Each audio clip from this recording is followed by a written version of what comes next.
Yes, yes, yes, yes. Well, we are live, a bit late. Welcome, my people. Welcome, everyone, to another evening at the round table. Man, this past week, I'm not sure what to make of it because I see some signs that, well, you guys and the sister, you know of the nomination. 499 people, individuals nominate to take part in a local government election. You know of that. There was also the Ratigan saga. The Ratigan saga was in the news again, you know. And I say that because I received, I'm not sure if it's an email or a letter or whatever, but I received something, email from Ambassador Marks talking about this group, this group of 30, which sort of caused the American government to issue this advisory. Somehow should tie the protests and the American government advisory. She make some connection, which I'm not clear at. We see that happen. But overall, I see some positive thing. I see some positive thing happening. For one, I see Mark Golding around a sound system. A dance out hell, like when Manley, I remember in the 70s when Manley was campaigning. Manley would walk and squat a different corner, rock and jazz and what have you.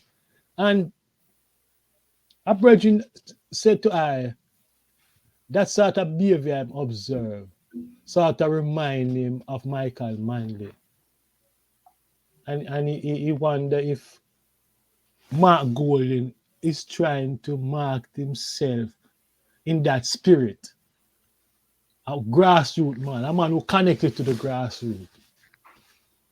Because I tell you this, I saw him on a stage rocking,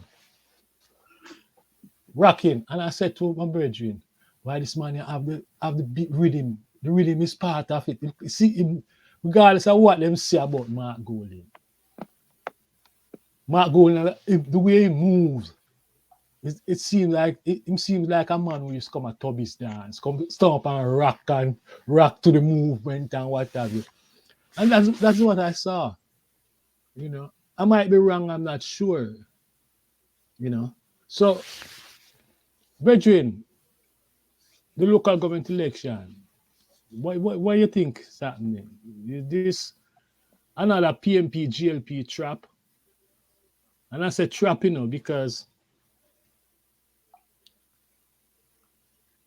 the PMP is going to close the gap.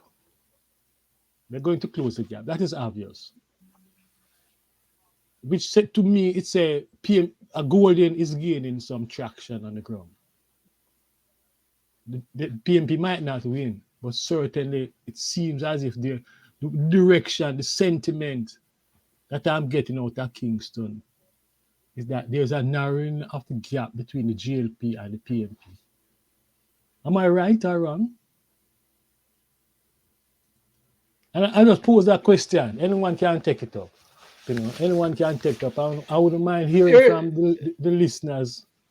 there's You know, in terms of sentiment and in terms of some kind of mood in the country, it is trending towards what you're saying. But we can, it's not a guaranteed thing that the sentiment has been transformed into any active um, switch on the part of the electorate. We can't be sure about that, but definitely the sentiment in the country is trending towards, the PNP. Whether or not it will be just closing the gap with the GLP or an outright win, it definitely suggests that the PNP would, at the end of the election period, would have gained some amount of seats from what is happening politically in the country. There's certainly a lot of disgruntlement with the government on certain issues. It's hard to say whether or not those anti-government feelings have really created that big change in the electorate, But I personally would hope that that is what is happening, and that more and more people say that they need to send a message to the government, that the people are not satisfied with their performance, and the best way to do it is to, go to the polls and make their voices heard, in that regard. Patrick, Yeah. I would say you are probably the most political and insightful of all of us, right? At this round table. What you make of it, my brother? Because I saw a thing and it's no longer the approach is no longer Joshua and the rod and sort of dress the candidate a certain way and presenting. Well, Here you have the PNP presenting the leader. Round us in a rock and amongst the people a move and a groove and what you make of it? well, here's the thing now, right? We're talking about local government election, and we have to make the important distinction, right? The distinction between a local government election and a national government election. The people of Jamaica right now is more fired up and more focused on seeing a national election. They want to see a government change for the most part, right? That is the spirit that is evolving right now across Jamaica, right? Enough for the GLP and the corruption and all the shortcomings and all of that, and they're more focused on a national election, right? Having said that, with the local government election, for one, we don't even, I don't know if they have announced a date, but I certainly am not even aware of what date. February Is this 26th. February 26th, right? We are at the start of February, and hardly anything is mentioned about, right, who the councillors are and Yeah, no. That is and out there. That is out no, no, there. no, no. I don't mean that the information isn't out there. I'm just saying in terms of, I'm talking from the people perspective, right? And the spirit of what's coming out, right? It's more focused on, like you said, Mark Golding, right, and his leadership, right? Now that spirit is more of a national spirit and not a local government spirit. So of course the local government election is what the GLP is hoping will set the temperature for them to, determine them next move in terms of how them approach the national election and so on. But at the same time, we don't get enough coming out, right, in terms of what is to be expected with this local government election and campaigning, right? So that is my take on it at this point. Maxine, Well, I'm a music person, right? I know. Say you studied politics in And music. America and music. So what you read into it? You saw the thing I'm referring to? Uh-huh. You saw it? Yes. Yeah. What you think of it? Because Well, it seemed like it was they were out campaigning, and I don't want to say this was a deliberate move by the PNP to have him doing this, but just the image and the message it sent, around the sound and He's wearing his Kangol hat and like a rude boy. What you make all of it? What you make all of that? Well, I Even, think even I the language changing, talking the language. He's now yes, I talking, think yeah, the as you Jamaican know, language straight. I'm celebrating Dancehall 50 this year. So I'm all for the sound system and the next leader positioning himself to the sound system. But this has been since the last campaign with Brogad and the Clark's Booty and the dancehall music references. It has been the theme that they always use the music to and the culture to determine their communication with the grassroots, who clearly are who they're pandering to in terms of support. So I've been watching him. I mean, this event that you speak of is not the first. I saw the theme the whole time that he was dressed down, you know, not just here, but from he became the leader of the opposition. He has definitely and I met him in music circles already, meaning I know he's a connoisseur and a interested party in Jamaican music. So he's well versed in the history of our music and etc. So I just look at him actually matching what uh, Wholeness has done and continues to do, because Wholeness also comes from where is it?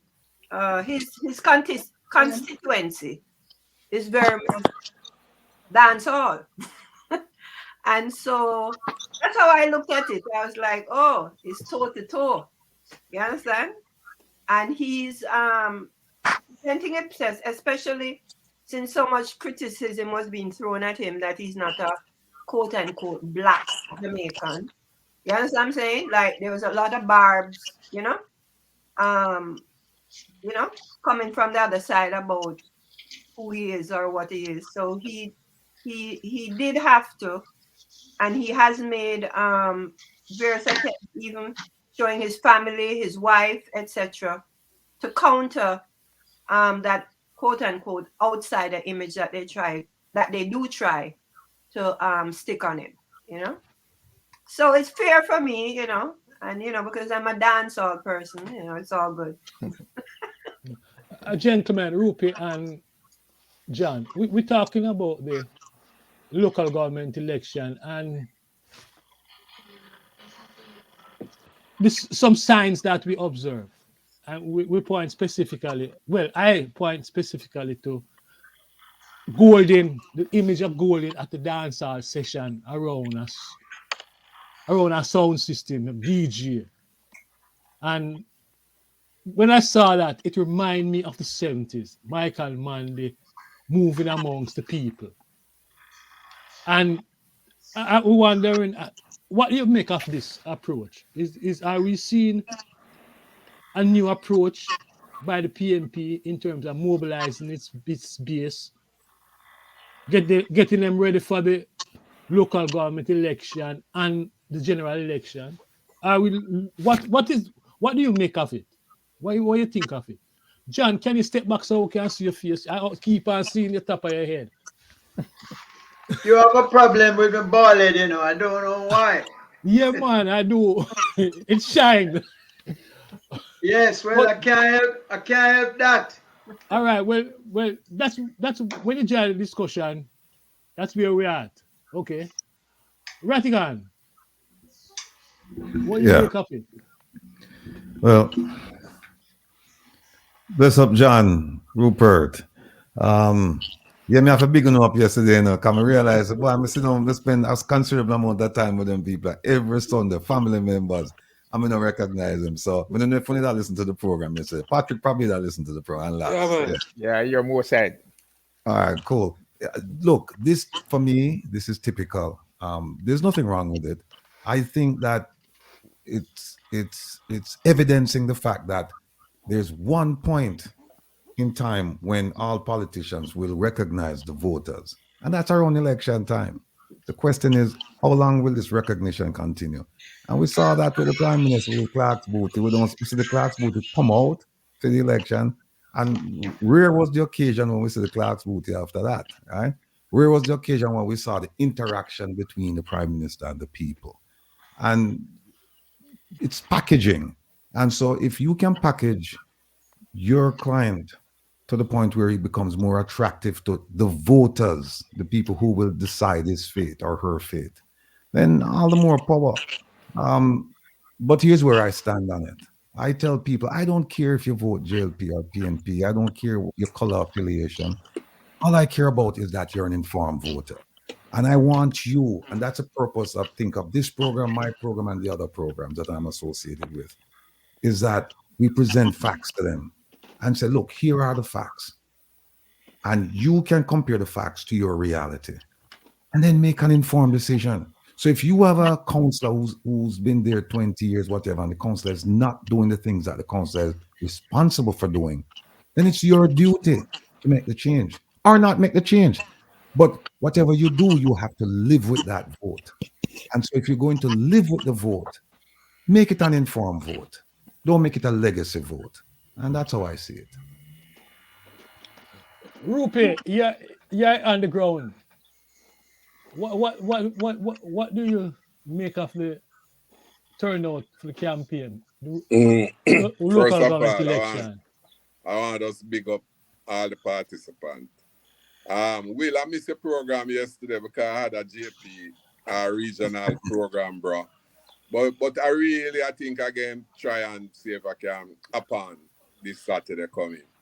Or you can watch the Brethren one from Yeah, speaking, I yesterday. would watch have saying it. that Watch the one. Watch the one. You can go back and watch it on YouTube. Yeah. Quite lovely, interesting. lovely, lovely. Yeah. Yes. I think we had discussed at this time a very significant subject or topic because the local government election is due on the 26th. Nomination day was very lively. A couple of days ago, I think it was Tuesday. Is it Tuesday or Wednesday? All the candidates right across the country, and the colors, there was sea of oranges and also green. You know, this that I'm in my colors because I don't hesitate to tell people um, that I, in fact, was a former regional organizer for the PNP in the largest region, which was St. Catherine and Clarendon. And while I have no reservation in terms of the support, I can be on a program like this, I can be as objective as possible. And you guys know me. If the PNP joke and when them joke, I'm very critical, very fraternal in my criticism, but I am critical. After saying all of that, as it relating to Mark, I hear Maxine, and I just want to make some comments about Mark. I recall that the middle section, the primarily middle class in Jamaica, when Portia was the leader, there was this swolper blah blah weary about she not being educated because she never get no formal education to tertiary institution. You know, that's bullshit. I'm sorry for the language. I don't know why I said that. But people like myself, another person think that there's just something within the middle section that always just look for these things that is unnecessary. You don't basically try to deal with the person based on what the person is doing, them delivery in terms of how the people see them and so on. You just have a thing. And I think a similar thing with Golden. People now figure that he might try to put on a talk patois, he might try to, go amongst the masses and be natural and so. Again, that is bulls. Mark Golden, the son of the great man, Mr. Golden, who helped in that era with most of our people who were Hold on. persons that have a lot of challenges and so on and so forth. Mark got to JC and was actually brethren with people like Lambert, Brown, and all of the ordinary youth who come out of Standpipe, Ellis Stanflat, Hermitage, and so on. In fact, this man used to go at the party, all of the party in that little circle there, Augustown, Hermitage, Ellis Stanflat, Papine, and so on and so forth. This brethren is a man who love him dance and him used to go dance, right? I'm not talking about uptown party, me I talk about dance, rubber dub, reggae music, right? Because as we know that traditionally, some sound, in fact, when we are talking about King Tubby's and Stereograph and so, them man, they are straight rubber dub sound, a straight reggae music. While you would have a sound like Stone Love and some other sound that play both reggae and American R&B and so on and so forth. Golden used to go and pass through a lot of these rubber dub sound all around that geographical space. Not only that, if you notice that the man play good cricket, he play good football. Because again, this is a youth that basically enough in time him used to merge, not necessarily submerge, but merge with the ordinary Jamaican, and therefore the things them that him do now, when you see him take up a mic, him can DJ music and verbatim, word for word, and so on. This is no acting from this youth. In fact, I have the honor to sit with him in several meetings around the period when we are trying to get the decriminalization of ganja. He was the minister then, the justice minister. And Mark is a ordinary youth like how me talk to anyone of you. And that is how we relate to each other. If Mark see me, him now go turn away mad. In fact, I was recently at an event, a Cuban event where I think they were celebrating so maybe the 60th anniversary of the Cuban Revolution. And he was there, I was there. And Mark, I never ever see Mark, and Mark just shout me, Rupee. And we stop and we chit chat for that is the type of person he is. Him is just an ordinary and a natural person, and him not necessarily putting on anything for try to look like say, him is a common man. Him grow amongst common people and basically most of his life. And if you look again in terms of him family, ordinary little Afro-Jamaican woman, you know, produced 3 or maybe 4 lovely children and so on. So I'm in sympathy with Maxine's point about Mark as an ordinary youth and not necessarily somebody who is acting. I asked a question. I was more hoping out here something on the local government election, because if you want, I can just put in some terms of things the in election, context quickly. because I understand what you say, Rupi, that he is Right. an ordinary man and go amongst people Yeah. and different. You see, but Yeah. my worry, and I'm just upset this, and then we can move to John, or you can take it up. Again, when I saw this thing, right, it in my head, it confirmed certain things that them as a youth man, Mark used to be around man who smoke herb. The way move and rock, grew up in that sort of culture. You understand the universe, the culture, the dancehall culture from the campus and all them things. So I don't have no worry about that. That's not my worry. My worry is he getting traction? That's the question. And if the support that he is getting, does it extend to the national organization and the PNP? And I raise that because Karen Cross gave a commentary. I'm not sure if it was Thursday or Friday. But according to her, the PNP is suffering from shortage of workers, electoral workers. And when she said that, I said, oh, it means that people are not fully behind him then. You understand what I'm saying? Because you and I know that it's one thing to have a run a campaign, but to get the ballots into the box, you need workers. You need people who go and knock on them door and write up and register people who are going to vote. So I'm not Yeah, sure. but Miguel, let we assess this now. Remember, you know, that the shortage of voter, workers don't equally mean that there's necessarily less support for a particular party. It can be, yes, you might correct in terms of lack of organization, right? And therefore, in terms of the preparation from the PNP, and remember to that carrying of our own, let me just, you are right, carrying of our own agenda, right? But I don't want to get into that because we can waste a lot of time in that.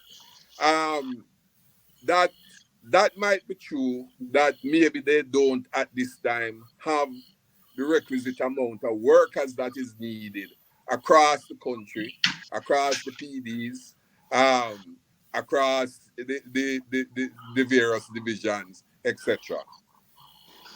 But we must always remember, let us not forget that politics internationally and politics locally as it relating to electors, more and more people are getting a little bit tired and fed up because they see over a period of time. Our national politics is roughly about 7 decades as it relating to adult suffrage up to now, right? And people across the party lines, both JLP and PNP, are becoming more and more withdraw themselves, are becoming more and more apolitical, right? And let us just remember some figures out of the last national election.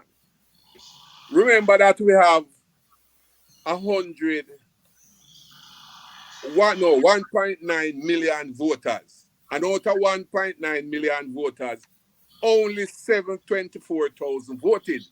And the total amount of vote was 37.8, really 38% of vote, of which 300,000 voted for the People's National Party, and just a little over 400,000 voted for the Jamaica Labour Party. Let us now look at in terms of the distribution. The PNP got 14 seats, the JLP got 49. The PNP gets 16% at the total vote. The JLP get 21% of the total vote. So, in a nutshell, this has been the worst turnout from a percentage point of view, again, since adult suffrage, right? Now, what it shows is a decline in terms of people basically participating in the electoral process because people I get a little bit frustrated and I get a little bit, I lose whatever confidence them have in a both party.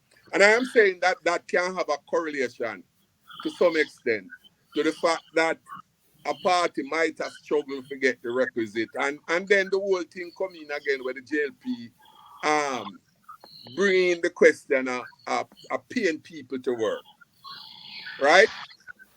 The party that is in a better position to pay people to work, and you would understand and know this, is the Jamaica Labour Party.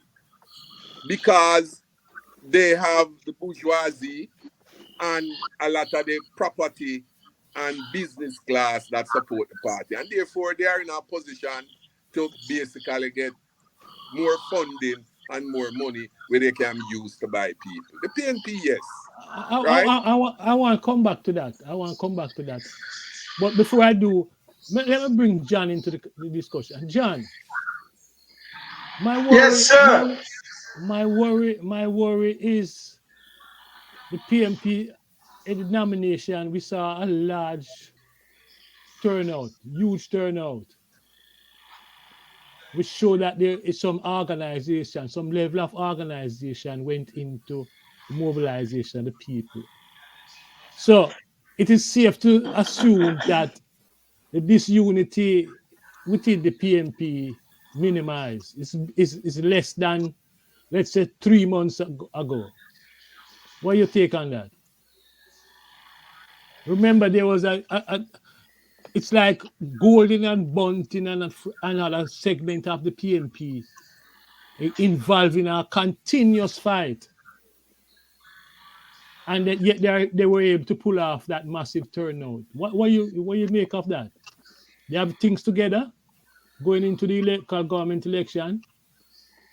Well, let me begin by saying, um, because you asked a question at the beginning when I just came on. I'm just going based on that conversation. I didn't hear what Maxine said, but I heard very carefully what Rupert just said. And what Rupert just said is that the country is in a relatively, I don't want to say dormant state, because the two parties that we have in Jamaica, what they are geared for is elections. It's not sufficient to argue that the turnout, the number of workers or people involved will not be sufficient for the party to have a good showing in elections. Of all the things that these two parties are good for, it is to win elections. The question in my mind is, what happened after that? If the whole purpose of the party is to win election and they get an A or a B for that goal, we should be asking a bigger question. The fact that the leadership love the music, that they use the music just like how a man can eat Jamaican food, him use the food, him use the music to rub up with the people. Where is that leader going? I don't ask the question where the leader come from. I ask the question, where is the leader going? What's the end result of that party or the election process? Is it going to bring about any significant change to the condition of the everyday people? That is what I ask myself. I don't care if a man is a lawyer, the man is a doctor, the man is a priest, him come from upper class, lower class, or behind class. The question is, where is he going with the party? Where is he going with the people? That is what we should be asking ourselves. I don't think that it's sufficient to argue that the PNP you can't conclude that they're going to lose or they're going to win based on their performance in elections, because that's what they're geared for. They need a certain amount of workers to win election, but you need more workers to change the country. You need a certain amount of workers to bring out vote, but you need more workers, not just at election time, but everyday time, to make the country different. And we have gone through with Michael Manley some of those things. We have seen it. Some of us have participated in it. And I believe that is if we are concerned about election, then we stop short of what is necessary. Because is more than just winning election. It's about what is the direction of the party vis-a-vis all the things that we speak about to death in this group. About education, about crime, about housing, about we have that list on the manifesto that we started out with, or we were talking about, which I think we mustn't lose sight of. Otherwise, we're just going to be running with the crowd. We're running with the crowd, and right now the crowd want to get PNP want win, JLP want win. To what end? How does either party winning change the condition of the ordinary people at the end of the day? Now, some of them want to win because their pocket went line. We know that. Some of them are fighting to get in power so that they can line their pocket. Some of them are already lining their pocket by being in the power. And I think we need to look further than just election. Because yes, we must be able to show that we are feasible or possible by winning an election. But beyond that, the point that Rupi, I like the numbers, Rupi, I beg you, I'm trying to find those numbers somewhere. If you can email them to me, I would be very grateful. I was looking at them at one point, but they didn't have as much other information that you mentioned in terms of the votes and so on, and the seats and the votes. All of this is a manifestation of the relative dormancy. And as you said, it is one of the lowest turnout in the history of adult suffrage in Jamaica. So that's how Not one up, it is the lowest turnout. Yes, it is the lowest turnout. So that is a manifestation of what we can't sit in a little room and believe that things going to change if the people are coming out of, quote unquote, the lowest turnout of election. We have to take time, help build it up. And the first thing to help build it up is the People's Manifesto, education.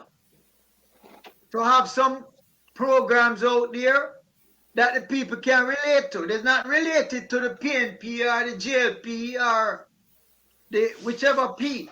It's about what specific programs can help to move the people from point A to point B. And the last thing I will say is I was fortunate enough to go to Pluto Shervington Memorial in Miami. It was really below Miami.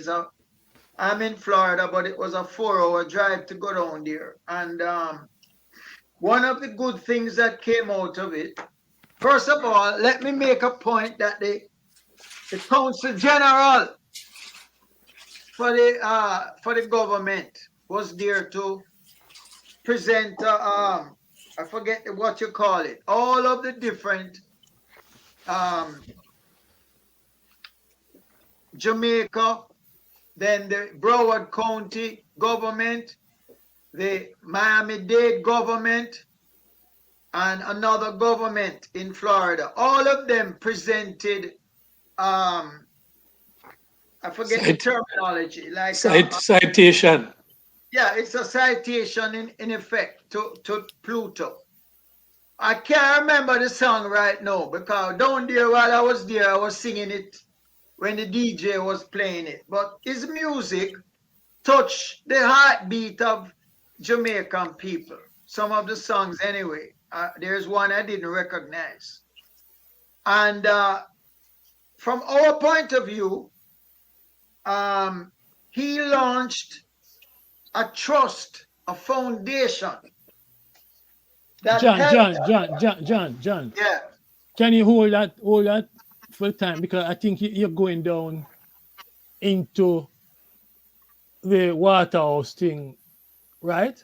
That's you're talking about the trust No, and I just August. mentioning that he has done, he left a legacy that is of benefit to anybody who want to make use of it. Okay. You know, he But I left want a legacy, I and want follow.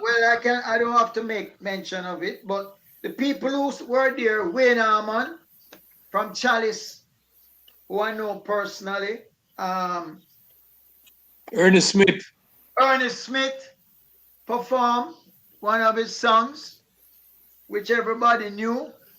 Now, these are Jamaicans, you know, some of them, if I recall correctly, the first wave of middle class people who left Jamaica when Manley was just beginning to sharpen his machete and was talking about 5 flights to Miami and so on.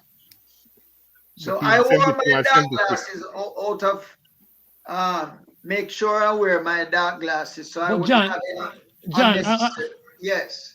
I want to follow up on something you raised and talk to Rupi also. What you outlined that the election can there's more to the whole process than just the election. Okay, we agree on that. Now the question, I hear you bawling out, and a lot of other folks bawling out, but the Jamaican people, are they at that stage just now? Are they at that stage to accomplish what you want to see them accomplish right now? But we just said no. Okay, so how are we going to move the PMP? You know, It's not that's how that. we move the PNP, you know. Wait, no, John. That is a question everybody's going to ask. You know, as to how we move the PMP in one direction or the other. But I think, in addition to worrying about the capacity of the People's National Party, right at this point, I think we should also be worried about the undemocratic tendency of this government. The local government is coming up. At the same time, what they have done, the ombudsman office, remember the ombudsman office, the role of this organization, this office, was an independent role. Now, what they have done is take that office and put it into the electoral commission. You understand me? So they limit, and I think this is worrying. You know, it should be of concern to everyone why they make that move at this point. Is it that they want to control the election? But Mikey, it's funny you ask a question because that goes in part to what both John is saying and what Rupi said earlier, right? Just to go back to what Rupi said, and even before Rupi and John came on, of course, I alluded to that from a different standpoint too, and then we'll also chime in on it because the whole thing about it is that what's being looked at when we talk about elections is that we tend to just look at the people running for office, right, and the party, right, and who we would like to see win. But there's nothing in terms of our whole understanding as to what is our responsibility, right, in the whole process, right? Because to Rupi's point, first of all, right, why is it that, since adult suffrage, right, this last, this period has seen the lowest results or the lowest participation, right, of the electorate, right? That is the first thing we need to look at, right? We know the answer to That is something we need to change, right? And how we'd go about changing that, because that goes both to Rupi's point and to John's point, right? Which I totally agree with. And also what Will said, right? Because what happens is that we have seen things move in a wrong direction, right? since 1980 onwards, right? To reverse all of what we were trying to build on in the 70s. And there's a reason for that. How do we turn that around? Right? How do we bring it back to the old situation of our people, right? And really our livelihood.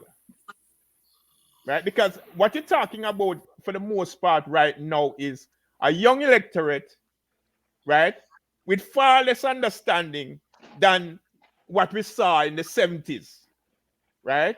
Because what happens is that it's not the same climate, right? And not to take anything from Golding, right? Of course, I fully agree with everything where Rupi said pertaining to Golding, right? I like his spirit, I like all of that. But he himself is a youngster, and he said that. He said that much in terms of you know, him coming to politics and understanding politics in certain ways and all of that, right? He himself said that, and I respect that about him, right? But this is what we really need to be discussing more, and that's part of the reasons why John mentioned, right? Had to mention, right, the manifesto and so on. So you know, I'd like to see us really get into that aspect of the discussion. And Rupi, I guess, would be the best man for really give us a feel of what it is like on the ground down there now as it pertains to this question. I asked those questions, you see, and I'm going to ask those questions because in all of the discussion we have over the months, somehow there's something fundamentally wrong with the People's National Party, in my view, and that is the shift from a PMP who in the 1970s was very active amongst grassroots people, very active amongst the people, building organization.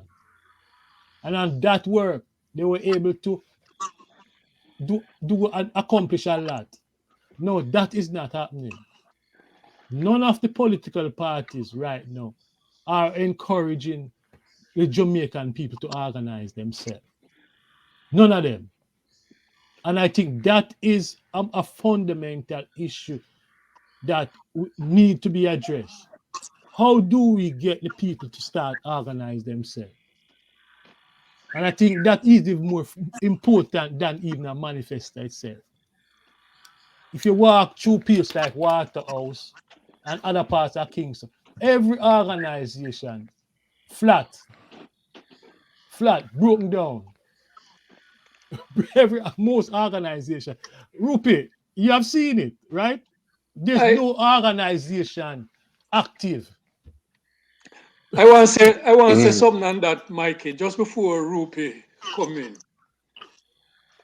You know, we for a long time recognize that, as John said, both parties, they are more geared towards winning elections.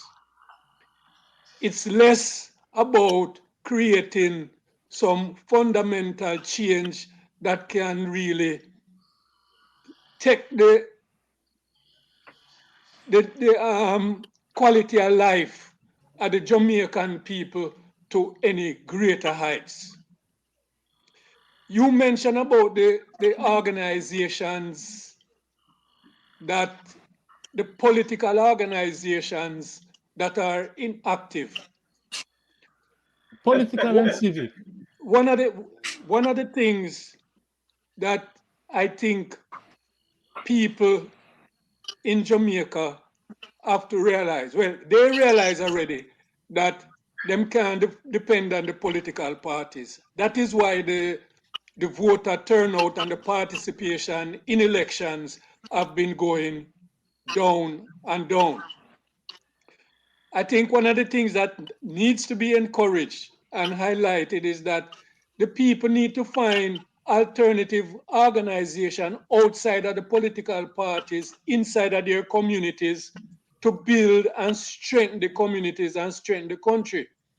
The political parties, the political party organization, the political party organization is one thing, but the people, the communities, right, need to have organizations independent of the political parties that benefit them community. One of the things that happened under Michael Mandlino, if you guys remember, is that a lot of those organizations that were involved in the political process were not political organizations in the sense of party organizations. Rupi can remember that the waiver youth clubs, although it was encouraged by that PNP, but they were not political organizations. They were community councils. They were youth clubs, right? There were citizens associations, which were not party political organizations, but they played a part in the political process and they played a part in the development of the communities. And one of the things that we are noticing is that when those independent organizations break down, the political participation inside of the country also break down. Because what? Rupi can remember that the youth clubs, the citizens associations, these were important organizations that were sending forward people from the community level to represent themselves in the party conferences, in the divisional conferences, and so forth. You had youth leaders, community leaders that came from these civic organizations that participated in the political process, right, or contributed. Some contributed just support, some contributed in ways of organization that helped the political process. But where community organizations are not encouraged, right, the whole political process is going to suffer. Last, you bring back some Excellent. memories. You bring back some memories, last. Excellent. Excellent, lass. Miguel, I think that Waterhouse Vibes have some of the best analytical persons that I've listened to. I think Glass in a great way put the thing in perspective. The point he make and the correlation between community-based group or what is referred to by the social development as NGOs stroke community-based group is a very important point, because even though it was a PNP in the 70s who encouraged persons and people to form their own group, the brother is so correct that the vast majority of these groups were not connected directly to any party. What you could say is that the leadership of these groups would have connected primarily to the PNP. And if you look at the National Democratic Teachers Association led by John, and if you look at the lawyers professional organization led by whoever, if you look at even the JTA, which was more center-right or center-center, all of these groups Press were Association of Jamaica, national groups, the student groups, all of these groups, the farmers group, and so on and so forth, were independent, but in the main, their leadership supported democratic socialism and the People's National Party, because they think at that time the better of the two was the PNP. But I want to make up a more broader point, Michael. We have to be able to assess that era 4 or 5 decades ago. in terms of what was happening locally, and equally we have to fit it into what was happening internationally. Internationally. That is imperative, because we must never forget that that era of Cold War and the ideological differences across the world was important. If you look at what obtained now international, Miguel, there's a BRICS. That BRICS is comprised of some of the closest country to the West and to Europe. They are now departing and going away. It's not no more, no main ideological, nothing, you know. It's not communism and capitalism, you know. It is not the ideology around the principle of socialism and the principle of free market and capitalism. It's not the main thing that current through the world, you know. It is, in my own estimation, what United States and Europe doing to like a little country like Palestine, the only country in the world that bombed over the last 2 to 3 decades. United States bombed about 30 countries and killed millions of people, including kill 1 million in Iraq, right? So the dynamics, right, and the paradigm is basically in relationship to a different type of politics in the world internationally. And we come now to the local situation. That politics of the 70s bring out people like most of the persons on this platform here. And naturally, all of us was vigorously, without thinking about having big car, having big house, thief a whole Pabonian line with pocket. All of us was in this thing because we collectively see that what we were fighting for is a better Jamaica. And if Michael Manley could have produced 50,000 homes, an ordinary Jamaican get one through National Housing Trust, that was good. If he could have implement a program which helped the farmers to get land and to get fertilizer and so on, that was important to us. And we can go on and on and on and on and on. But the set of youngsters now, in terms of my own experience and looking at how the new PNP are generally speaking across the board operate, these are persons, in my opinion, who primarily are more careerists in terms of looking at career through politics. Secondly, an ambition to scrape as much as them can scrape, whether it be big house and big Prado and so on and so forth. And we can go on. They are far more materialistic than we. We never, I mean, we make some mistake. Even if a man for buy him house, we were saying that is a petty bourgeois thing. You know, if you own no house, you must just rent out. All them crap there. No, it's a total different playing field. A significant section of the people who you want as voters. If you're not giving them X amount of money, but to both to vote and both to work, people are declining. And it is not only amongst the JLP people with it, me attack people on the ground within the People's National Party are having a hell of a problem to get people to volunteer without you basically putting up a certain amount of money. Where I think to some extent, Miguel, that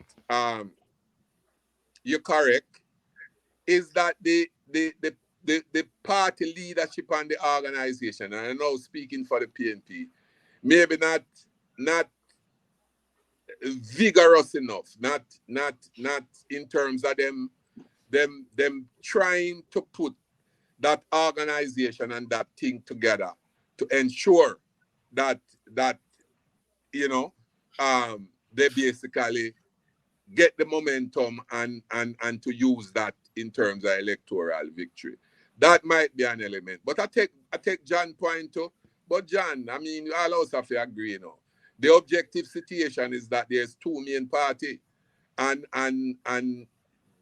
both me and you know, at any time, the People's National Party is a better facilitators for the Jamaican people. And we can go down the line and we can historically look at the 70 years and look at what each of them has produced and has done for the nation. So we can't hide from that, because the objective reality now is that the people can vote for one of them, because there's not a third force. And this is where I think, I don't know if it's PMAC or last raised the point. The point about the country trying to develop a genuine third force that can basically take on the two existing one, that is imperative. And that's where I want to pass. I like how you break down that. John, you want to react to what Rupert is saying? No, Okay. I don't have a disagree. I mean, I don't think it's a question of creating a abstract concept of a third force. The question is, where things are at is where things are at. And what we need to be doing is saying, how can we best contribute based on where things are at? And my position is very basic, and it's the same. I've been preaching this in every meeting. Is the idea of this People's Manifesto. I cannot say that more repeatedly, because otherwise we get blind. We're going blind and our navigation carry us south when we need to go north. But can I just make a quick point? John, here the problem too with the People's Manifesto. A group house on this platform are some other person who are very advanced and bright in terms of their consciousness can sit in a room or on this platform and create a people's Absolutely agree agenda with you 100%. or manifesto. No, let me finish. Our People's Manifesto and the people themselves. In fact, I raised that in your absence last week. And the people themselves is not an integral part of the process. And that is part of the problem, both internationally and locally. We, the brighter, and those who think we always think we can just think for the people. Let us, whatever People's Manifesto, let us get the people to be an integral part of the discussion. To me, that is imperative. And we don't agree. We don't disagree. I'm sorry. We don't disagree. What we need to have is a basic draft that can go out there and be sufficiently. We don't have access to everybody. We have to use the current contacts that we have access to create something that is sufficiently representative of what people feel should be in a manifesto. So I'm not suggesting that it's something that we're going to sit in a little room, 13 of us or 10 of us or 5 of us, and create. That's far from it. But we have to at least take it as a draft. We have here, I'm reading these comments in the side, right? I'm reading the comments at the side here. Many of the people who are coming on the show are coming on repeatedly. We have to find a way of bringing those people in to give their views about any quote unquote manifesto. The problem is we don't have an organization. We're trying to, where things go, we cannot predict. The way it went before in Manly is that PNP generated a leader who helped to create an atmosphere and bring about substantial change in the country, which involved all of us. It may not go that way in the future, but for sure, something will happen because the people's needs are not going to be met in the present circumstance. I just think that we should turn it over to Maxine now, Hear the voice of our woman. To start bring the temperature down. Maxine, No, no, the temperature is not. I need to come in, Maxine. Well, I need to hear your take because I some was of just thinking, Maxine, some of what Rupi said and what John is saying, I strongly disagree with them. But before I react, I just want to hear you and react to that. well, Give me your feedback. I was, as you were talking, I was remembering this week what happened in Pakistan, where a leader that was jailed, Magic, the one, Imran Mr. Khan. Khan, Yeah. won most of the votes, even though they put him in jail, and the general tactics for governance in that country, which is driven by the military,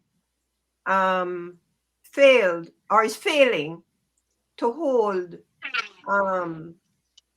the status quo. And I'm certainly currently in America, where I'm witnessing the Biden-Trump scenario. And as crazy as Trump might be or whatever, he's like barreling down, the election, their elections that they are pursuing. So I'd have to think that, as Rupi said, the global international trending is affecting, and we ought to be analyzing where those trends are and where we sit within those trade winds or political winds, and understand where, again, as you talk about third party or third force, what I saw developing was the diaspora voice.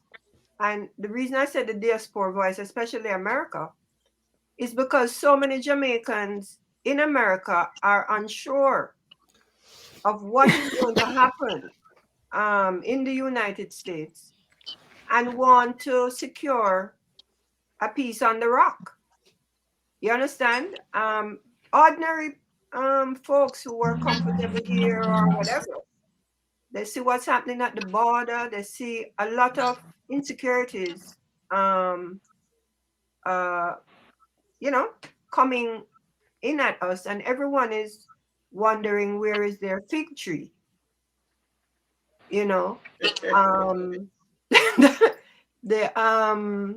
But what Trump is predicting to do in relation to the immigration problem or whatever they say is happening here, and how it is going to affect Jamaica, who depends on migrating its people in order to have control, of the home situation, because migration has been what do you call it? When the pressure gets too much, they migrate out the people and get some remittance. So in assessing what Rupert said, I know for sure that the dynamics of population movement and all of that, which is directly related to Jamaica, has shifted. There's a lot of, as Rupi said, a lot of Jamaicans, young people, who are totally focused on Jamaica. I think, you know what I mean? Like coming out of America, like out of our population here. And they're studying or coming in, trying to figure out what business they can run on the internet and how they can, manage. And so even when I'm looking at this diaspora conflict with the government, with Rattigan and, you know, what they're doing and all of these movements, I see those shifts, you know? And so the what is happening are, for me, with the base of the all the parties can depend on now is their base. They're almost the actual people that depend on So that, a what do you call critical it, part. that Yeah. handout. The rest of the Mm. population is involved in this world shifting that they don't know who, what, where, or when. And so I'm hopeful, you know, I'm a Rastafarian, and so we have wanted to overthrow this government from, you know, 1930, right? so I'm somewhat like Rattigan, like I'm not for anybody. I would like facts, and you know, the fact would be that there's a class, there's a business class, there's an economic class that has nothing to do with the orange and the green, keeps this economic class and their way that they want to run Jamaica in power. And any one of them that suits the people to not challenge the fundamental Status quo. status quo is allowed in. You understand? And if the people get a little bit riled up, they say, okay, shift the other one in, because then it will keep back the people, keep the people down. And there's some benefits that come to some amount of people when the shifting occurs. So I'm, you know, in terms of the assessment from most ones on the platform, you know, everyone is saying something that's real. But I think we have to, as an organization of ones that are interested, we have to watch the trends, really analyze the demographics, and if in fact it is the base that is running this thing, then we have to, like Mark Golding, get down to the base and, you know, seek to, at least, you know, like you say, on the PNP side, you feel that much more like, okay, some policies will make more sense on the PNP. The JLP just, them is strict, what you call trickle down theory. The PNP, well, with Mark Golding and Bunting, they're coming from proven financial, you know, capitalist success. And what they're hoping, I guess, what is being hoped for is that a balance of that business acumen with some social understanding is what we're hoping to achieve, you know, to get back in power, to allow the type of thinking that Lass was talking about, where independent thinkers like myself or projects or whatever can find a little bit more room. But the issue is the economic class. You understand? And being able to assess, because I think that is what Manley or whatever we're trying to do. They were trying to adjust that ownership of capital and getting more of the Jamaican people, majority African descendants, to get to be empowered economically into terms of ownership, not in terms of working for, but what do we own? What do we as a people own? You know, we're quarreling about them taking the land and giving to the Spanish and the Chinese and who is doing these negotiations? And what is this quarreling about, you know? And it has to do with, you know, I see Cuba is now making a report of what the embargo has done to their country. and why it was installed and why is it there. You understand? And we need to recognize that we are in the same dynamic of American or whatever this thing is. It's the economics that is crushing us. And we're trying to get wiggle room from one of these parties. I don't know what's his name, Brogad. You know, he came out, like I said, pandering, and I don't know, maybe he was trying. I think his constituency look a little brighter driving up the road there. I don't know what he's achieved, but you know, he still has to be like, oh, he's making all these mega projects that's gonna do good for Jamaica. And but how are you gonna trickle down to the people? You create a highway. When you create the highway, like in St. Thomas there now, you cut out the whole of the economics of the people internally on those roads. And these people that created their economic scenario are not given any manifesto as to how these roads are going to benefit them.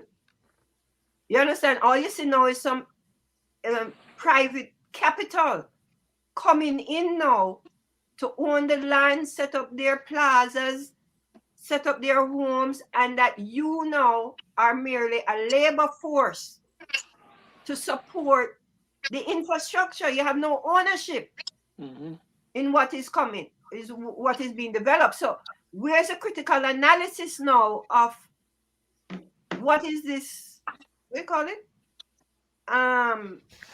Prosperity.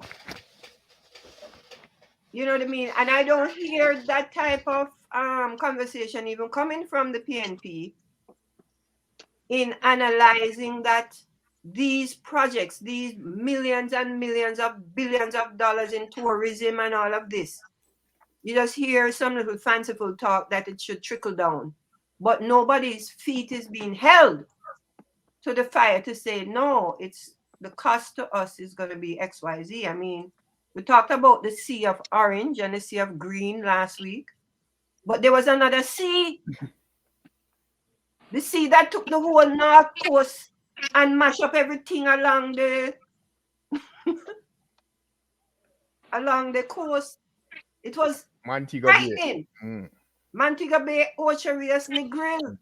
And if that is your economy, tourism, and what I saw there, which nobody has even explained, I looked through the paper and them just said coal, and there was some, yeah, like it's crazy. So that's for me. I'm just observing. I don't, you know, I just think that we need to study the trends more so as, you know, and put our thoughts aligned with these international trends and what our international people, especially our young people, they're very much looking into Jamaica because they don't see themselves anymore in America.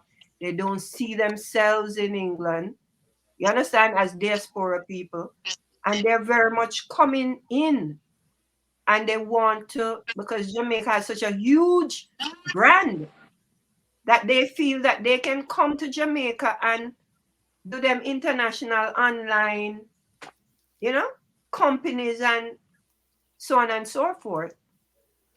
That's my energy. That's what I see. And, you know, I'm still willing to work with the dancehall.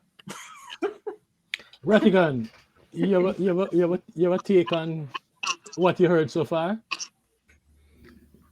Yeah, some interesting views. You can make an Yes. argument for, you can make an argument against. My only contribution to it is this.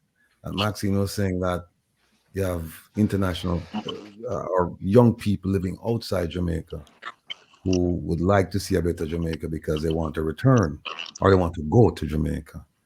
And for over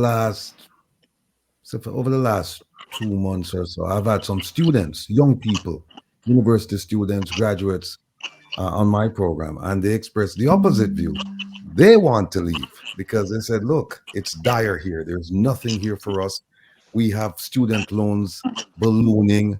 We don't have any job prospects except to go work at a call center, and that's really, it's not only beneath us, but the pay itself, it's just not worth it." So it's funny when you contrast those two views from people overseas wanting to go and people living there who said, "No, I want to leave because there's nothing going on here for me." And the other thing is that, and I think Rupert made the point that, actually he emphasized the point because he made it last week, that we, what we should do is we should engage the ordinary Jamaican, listen to what they have to say, because it can't be that the ideas are coming from only from overseas. And I agree with him. And to that extent, I think John read something where they were saying you should have more, people, ordinary Jamaicans on your program, and just talk to them, just listen to them to figure out what they want, what they're experiencing, and then kind of juxtapose that to what we're saying to see how we can combine our efforts to help Jamaica. And let me just put a plug in for what we are doing. And I say we, them call us now the Dirty 30, the 30 of us who went down to Oh, yeah. Miami. And that's what we're doing. We're trying to do our best from here, but the effect is still the same as if they're doing it from Jamaica, and that is to hold government accountable at the end of the day. That's it, so that Jamaica can be this beacon of hope and prosperity and peace and success. And until we do that, it's going to be exactly what it is now, and maybe even worse. But we trust and we hope and we pray that May 10th, we're going to have hundreds, if not thousands, of Jamaicans protesting in front of the Consulate General on the corner of 2nd Avenue and 42nd Street. And we will bring even bigger attention to the problems affecting our people, our brothers and our sisters in Jamaica. And hopefully the government will do a correction course for the people, cause the correction course to take place. So that's all I have. Is that in DC? No, DC is No, going to New be in York. June. New York. May 10th is New York. New York. But you'll hear more about it. And June, Herb gave me the date last night. Let me say something here. When we started out talking about the local government election, right? And we observe that 499 individuals were nominated for the election coming up in February 26. Now, one of the questions people like me and others in Waterhouse ask is, what have these councillors done to deserve returning back to the municipal government? What have they done? I personally feel that these representatives, the councillors and the MP in Jamaica, they have gotten away with a lot. A lot.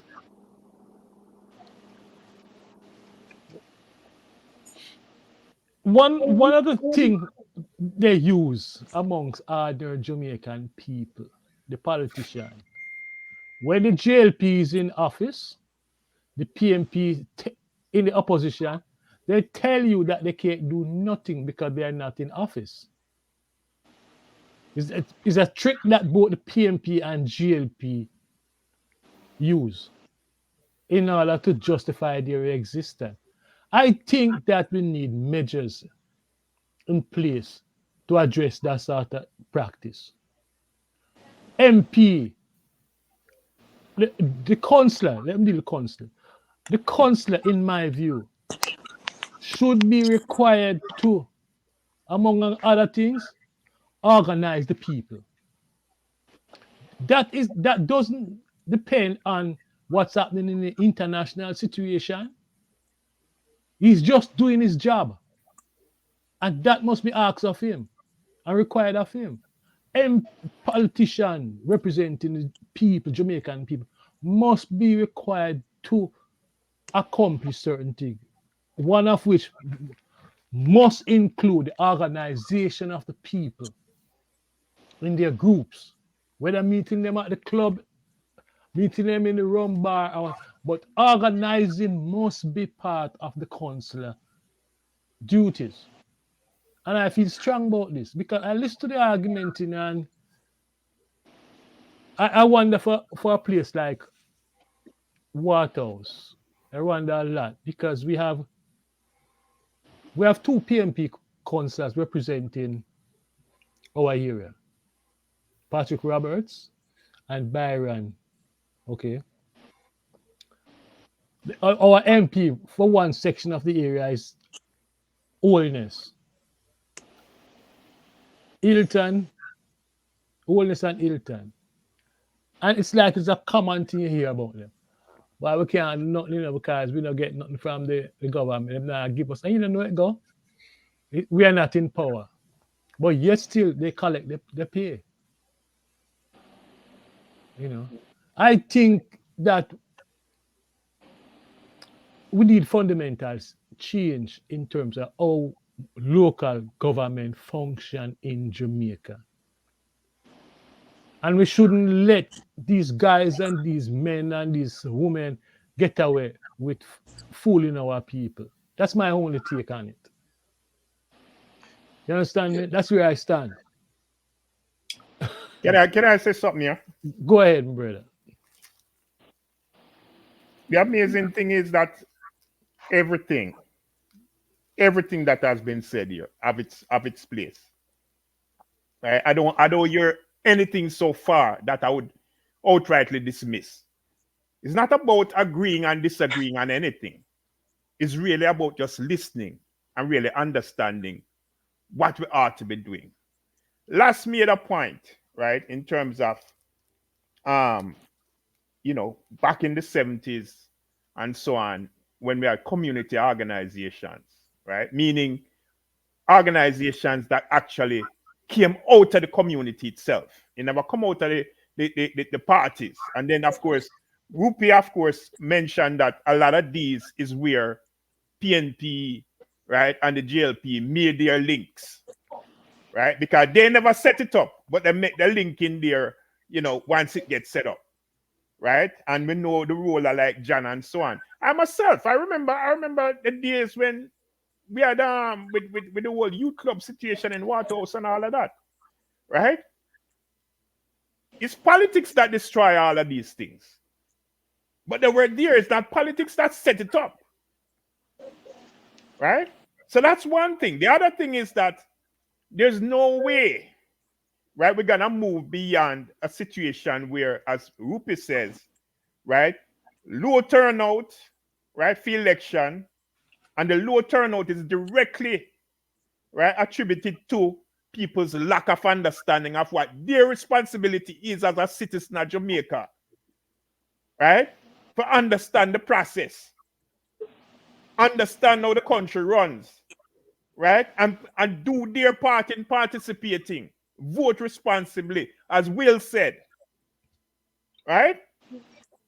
Having your own ideas, as John said, with the People's Manifesto, because this is what we're talking about now. This is really what we're talking about. We're talking about the involvement of the people, right, for their own good. This is really what it's all about, right? And then, as Maxine says, right, really just observing and studying all the elements, right, so that you build an understanding. Use your own intelligence, right? Because this is what we lack, right? In Jamaica, there's a mentality, a savior mentality, looking for leaders to lead us out of a crisis. What is the crisis? They don't even understand what the crisis is, They just know that boy are hungry, I can't get job, whatever it may be, right? And that's it. But in terms of a way forward, nobody has the perfect solution. We have to eke out that solution in terms of what we develop, right, to move us forward. And everybody have a role for playing it. The purpose of this is to really bring that enlightenment. Because in part, we are also enlightening ourselves. Right? I like to go from the historical perspective because I'm a historian at heart. And that's why I tie everything in. Right? Because hindsight is 2020. Perfect. You see things perfectly when you look back. Right? And then observe and measure and come up. Right? Because this is how you chart your way forward. Right? This is how the manifesto evolve. Right? Because it evolved from an understanding. Can I ask a question? How will looking back help us to get the counselors active in organizing the community? The counselors themselves, how much they know about what their job is. No, I'm not asking you in terms of you know why I say that? Because when we were organizing in Waterhouse, we had support from the counselor, Mr. Ellis. We had there was others, not just Mr. Ellis. We had role model and what have you. People encouraging us and all of that stuff. My question is, looking back, how do we get the counselors to, I would say, assert themselves, become active at the community level? Not just complaining, but organizing the people. Here my take on that, Mikey. Yeah. It's that we can't, you raise the issue of accountability. In my view, you can't have accountability without organizations in place to hold people accountable. Exactly. Right? Both at the local level and at the national level. Because when we look back, and Rupi raised that point about the influences and the political situations back then that is not present now. In that time, there were a lot of movements across the world, national liberation movements and so forth taking place across the world.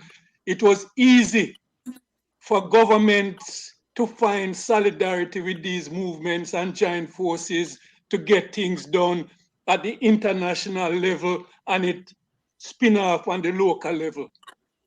Those forces that can support certain kind of changes in the world, not there anymore to influence the government at the national level and so forth. That is where our diaspora now come in and tie in, because we don't have those international forces that the governments and the politicians can look to for support or for pressure to change and to organize in a certain way. Last, when Mr. David Core became MP for Waterhouse, yeah, one of the first action his wife took, Rita Core, was to organize the community around the festival thing. Organize groups, young people, group of dancers, group of this, group of that, Rita Core. And if you were in, let me finish. If you were in water, yeah. I don't know, but you see, I think to some extent, with all due respect to you, I think you're making a fundamental error. It is always good to go back and look at the past, to understand the present, and move forward to the future. There's nothing wrong with that. But here we are here, you're constantly doing over the last hour and a half is to present what obtained in your era, which is 40, 50 years ago, to basically say to us why we don't have the same situation that obtained then now.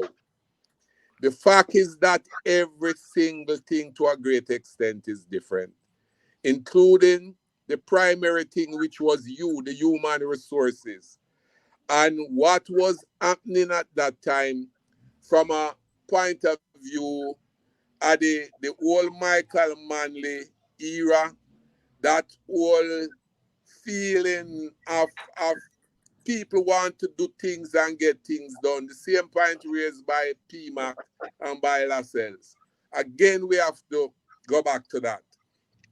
Naturally, people just feel a urge to form youth club, senior citizen group, community council, and all kind of organization. So people were ready to participate in terms of the natural development of the community. And to a great extent, to the people used to push the councillors and used to push the MP. It's not the other way around. It's the people that based on them activities and based on how them feel and when them understand how to democratic socialism and the introduction of the International Monetary Fund, and we can go on and on.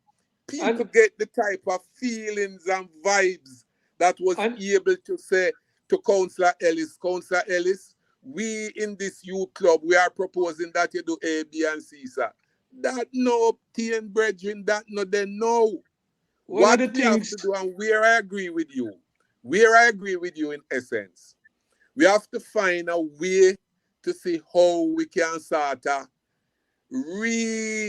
whatever term you want to use, how we can get back ordinary community-based group, independent parties to basically say, do A, B, and C. But I think last raise a fundamental point too.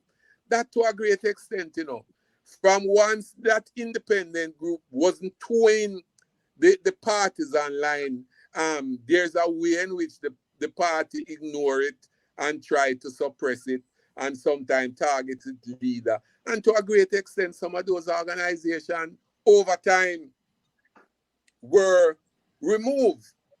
And I am saying, and this is where too, in terms of trying to put things in context, when I raise the thing in terms of what is happening internationally, it has to do, in trying to look at what is happening in the world. Because we are an integral part of what is happening in the world. And to look at our local situation and to see the trend, Maxine used the correct term, the trend and the tendencies, so to speak, in terms of what is happening. So my point to you is that I am agreeing with you. This thing from the councillors, them about them knowing a power, so them can't do nothing, that cannot be accepted, right? The fact is that them have to find creative way to represent people. I see my youth in a Waterhouse, how much independent road him get, the councillor run behind him. That is Chris. Chris go and make representation and get JC to come in and rehabilitate several roads. Those are things that councillor can do. Councillor can be independent even when them getting from government. There's a string of businesses along the Spanish Town corridor. These councillors can go and make representation and get these businesses, and so on. So I agree with you on that, But where you have to be careful, stop thinking about 70s and 80s in terms of is that where you want to see in a Waterhouse today? Is that totally different paradigm, brother? No, Roop. You know what I was thinking? Well, maybe me take you out of context. Tell me, you know what I'm thinking? And I thought you would have said it, is that a lot of the organization that the PMP adopt as their own were initiative independent of them. The PMP much of the organization that went with PMP, they weren't started by PMP. That's what we've been saying, Mikey. Yeah, Yeah, because but it's an man was say that. indication. One Can of the I things, just can I make a point here, Mikey? You know, one of the things, remember, in those days, there are a lot of resources that are not there no more. A lot of the things that we did, a lot of the programs and projects that we initiated never come from no politician pocket, Exactly. never come from no local business pocket. You had international organizations that were active in the country who were providing grant funds for who you had CUSO, you had Rupi can remind me of some of them where we used to get funds from various projects, right? And it is some of these organizations that the PNP, some of the organizations that we did as youth that the PNP were able to capitalize on them organizations inside of the communities, right? Those things are not there anymore. For like a basic school, we could have got to organizations and with a project proposal, right? I remember, Rupi can supposed to remember this program that the PNP launched, the Community Enterprise Organization. The PNP, Organization, yeah, man. the Community Enterprise Organization got massive funding from Right, international sources, right. and they could then give grant funds to other community groups, although it was politicized, right? I think that was the downfall of that organization. It was too political. It excluded communities that were not essentially PNP, right? It was a very good program. All of those things, they're not there anymore. But So, lads, so, remember, so, that Sister P continue that, with program like the Lift Up Jamaica. The Lift Yeah. Up Jamaica, while it was funded by government, was basically a program that helped to employ ordinary Jamaican across the country. It wasn't bolo slush money. It helped to improve community centers. It helped in terms of farming project and so on and so forth. So you are correct. There's several funds. We remember the green funds. And the green funds was, I think, out of Europe. And it helped in terms of green areas. It helped in terms of the general environment and so on. And from you submit something that seems to have substance, and you have a community group that basically have character, you'd have got the funds. And you are right. There were several of those groups that give donor funds to group in community to help in terms of doing things. okay. Rupi, Gentlemen, I just want to make a point. just go ahead, John. Yeah, I think I'm not sure if I'm understanding you clearly, but what I understand is being said is not that non-governmental organizations should not. Let me put it a different way. The condition today among the people is apathy. We may not want to use that word, but the difference between apathy and doing nothing, there is some wriggle room. When you say that in the 70s and 80s, the political organizations and what have you existed, yes, but the apathy that we speak of is not only in regard to political organization. It is have to do with parent teachers association, youth club, workers organization. Any organization today is not the same as that time, and neither would the funding be the same. Neither would the funding be the same. So the question that the question that when you use the term that the councillor should be organizing people. What does that mean? I mean, This is where, this is where, in my opinion, the manifesto would speak to that. In other words, it should lay out in simple language what the role of a councillor is, like the role of the MP. The things Terms that of we reference. every single meeting: accountability, transparency. The things every meeting we talk, use these terms. We need to put them on paper so that whether we're dead or alive, something is out there saying this is what this is what is needed for whether you're a PNP, JLP, or NEP. That is my piece.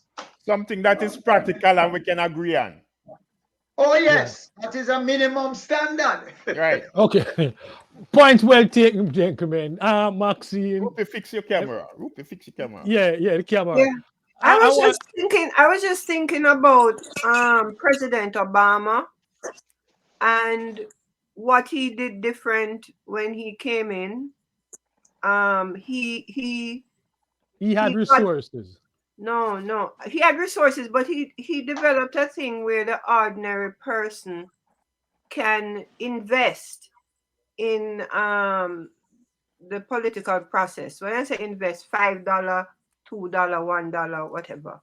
And I was sitting here and saying, but look at Supreme Ventures that makes all these millions and millions of dollars off of the poorest of us who put in the $20 or their, because I'm thinking about what you're saying about counselors and, the counselor to do certain things, and having been active on the ground in Jamaica, supposedly organizing the Rastafari community.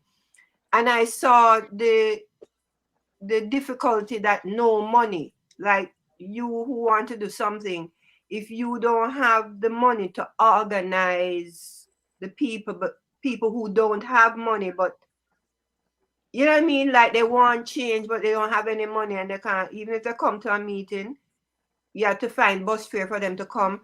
They're going home. They don't know if they have dinner.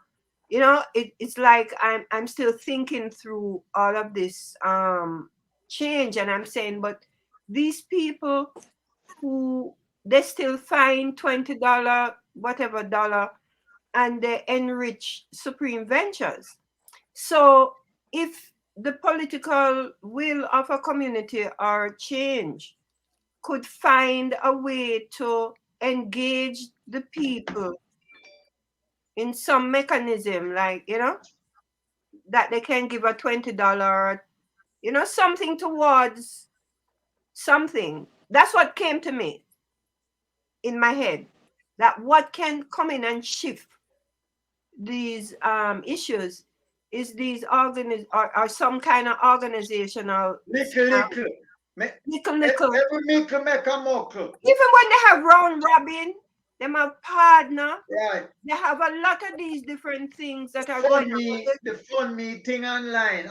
The point that you're making, which is absolutely true, that we need to be more creative in finding everyday funding from grassroots sources. When I say we, I don't mean this group.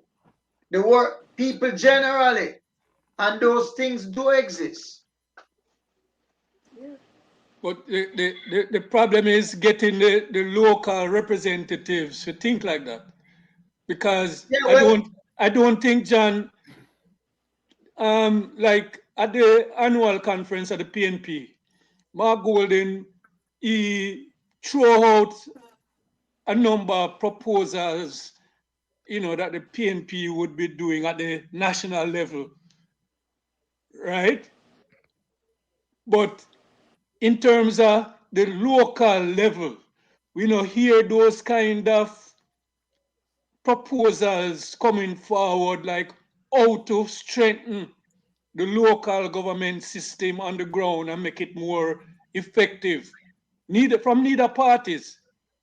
And I think we need that. I think in a way, both parties kind of think of the local government elections and the local government process as a kind of business as usual kind of mechanism, that it is there and it will always be there just to collect the garbage and provide certain services, but they're not zeroing in on ways to make the system much more connected to the people inside of the divisions, right? And make the divisional representatives act closer with the people, so that like when projects are to be undertaken inside of these divisions, it the people have some kind of participation in how the project is approached and that kind of thing. Because one of the things that we know happen in a lot of divisional politics is that because of the politicization of the divisional politics, is that work is traditionally handed out on a political basis, right? Because you know have the community around these local politicians, and until ways are found to make the thing more democratic at the divisional level, I think that politicization of work, of services, is gonna continue at the local government level. Yeah, I agree with you, brother. I agree with exactly what you say. Gentlemen, I want to shift the discussion to what is happening with Rattigan. It seems like the Jamaica Labour Party government is coming after Rattigan. There is there is a letter from the ambassador. Rattigan is now labeled as part of the the Dirty 30. He's the leader of the Dirty. Dirty Rattigan, 30. Dirty what 30. what is really going on, brother? Because Let me just say first, that I didn't when I saw the thing, you see, I called you immediately, and when we and end of the discussion, I said, Rattigan, you must sue the hell out of these people, you know. And I think why they make such a drastic mistake, putting all of that thing on the internet out. How could they make that without first checking? And it's not that your information is not available. How they make that mistake? That is it. How come? well, which one of there are two situations. There's one with I'm talking about the totality of the whole thing. The information that the guy put out on you and Marx. Because when you read Marx' letter, you Which can Marx? see The ambassador. The ambassador? yes, when you read her stuff, it's like she's just making up things as she go along. In terms of sequence of events and what have you. I'm like, what is either they're blind or in their hatred for you, they just overlook stuff. It's none of that. It's an effort to insult people's intelligence. That's what it is. It's not that they don't know better. Yeah, but Patrick, Rattigan information is out there. Yeah, but they try to play on the ignorance of the people. No. Rattigan information is out there, and they must know who Rattigan is. No, but it also could be make the man feel targeted and be back down.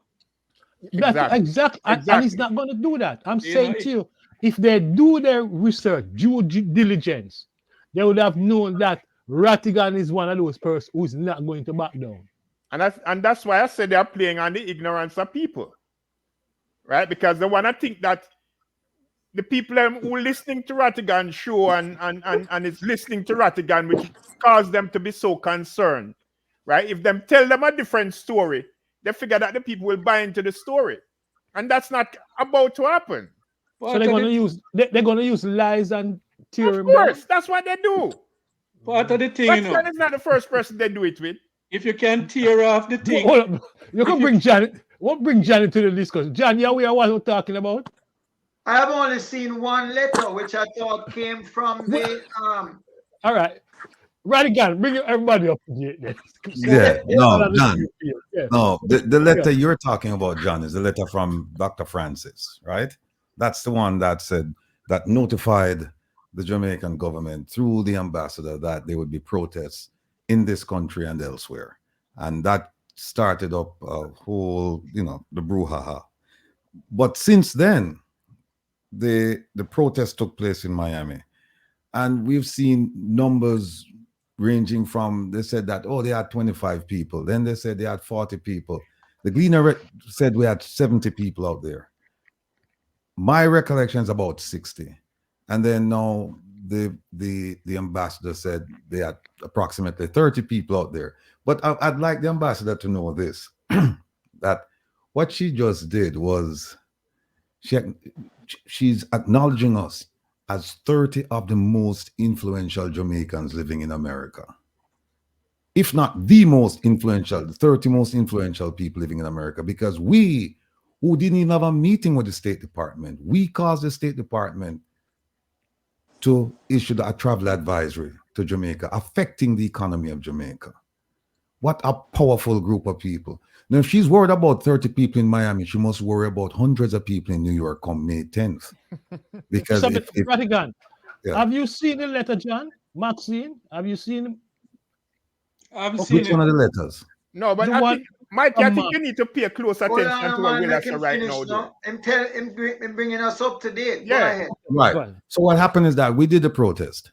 And first thing is the junior minister in the Ministry of Foreign Affairs and Foreign Trade, Minister Terry Long, he said, look, they have a right to protest. Well, we didn't need him to say that, but he said, I have no problems with them. They have a right to protest, and that's fine. Then they said the protest was a dismal failure.